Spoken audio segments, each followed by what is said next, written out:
Hello and welcome to today's video, where we will be discussing Sundial Growers, Inc. In recent months, there has been a lot of buzz surrounding this Canadian cannabis company. Many investors are wondering whether or not Sundial is a good long-term investment. Today, we will be exploring that very question. Firstly, let's take a closer look at Sundial Growers. The company was founded in 2006 and is based in Calgary, Alberta. Sundial is a licensed cannabis producer that operates in Canada, the United Kingdom, and Germany. They produce high-quality cannabis products for both the medical and recreational markets. Sundial has a unique business model compared to other cannabis companies. They focus on producing premium quality products and have a strong commitment to sustainability. They believe that their products should be grown with care and respect for the environment, which sets them apart from their competitors. Sundial has experienced significant growth since their IPO in August 2019. Their stock price skyrocketed to over $11.17 per share in January 2021, but has since dropped to under $1 per share and currently priced at $1.55. This volatility has left many investors wondering if Sundial is a good long-term investment. Before we delve deeper into Sundial, let's first take a look at the cannabis industry as a whole. The cannabis industry has grown significantly in recent years, especially since the legalization of recreational cannabis in Canada in 2018. According to a report by Grand View Research, the global legal marijuana market size is expected to reach $73.6 billion by 2027. This growth is driven by increasing legalization of cannabis, increasing use of cannabis for medical purposes, and growing acceptance of cannabis for recreational purposes. However, the cannabis industry is still in its early stages, and there are many challenges that companies like Sundial face. One of the biggest challenges is regulatory uncertainty. The legal landscape around cannabis is constantly changing, and companies must be able to adapt quickly to stay ahead of the game. Now, let's take a closer look at Sundial's financials. In their most recent financial report, Sundial reported revenue of $11.7 million for the fourth quarter of 2020. This was a significant increase from the previous quarter, which saw revenue of $10.1 million. However, Sundial also reported a net loss of $53.7 million for the fourth quarter of 2020. This was a significant increase from the previous quarter, which saw a net loss of $31.5 million. This is a concern for investors as it shows that the company is not yet profitable. Additionally, Sundial has a significant amount of debt. As of December 31, 2020, the company had a total debt of $45.2 million.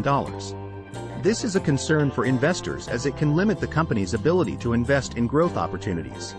Despite these financial concerns, Sundial has a clear strategy for growth. Sundial's strategy is focused on three key areas: expanding their product portfolio, increasing their production capacity, and expanding their international presence. In terms of expanding their product portfolio, Sundial recently announced a partnership with Indiva Limited to launch a new line of edibles. This partnership will allow Sundial to offer a wider range of products to their customers and increase their revenue streams. In terms of increasing their production capacity, Sundial is currently working on expanding their facility in Olds, Alberta. This expansion will increase their production capacity to 100,000 kilograms per year, which will allow them to meet the growing demand for cannabis products in Canada and beyond. Lastly, Sundial is focused on expanding their international presence. They recently acquired Bridge Farm Group, a UK-based horticultural company. This acquisition allows Sundial to expand their presence in the UK market and potentially enter other European markets as well. As we mentioned earlier, the cannabis industry is growing rapidly, and Sundial is not the only player in the game.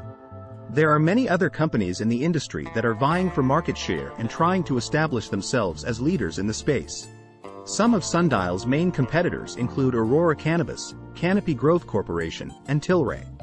These companies have significantly larger market caps than Sundial and have established themselves as leaders in the industry.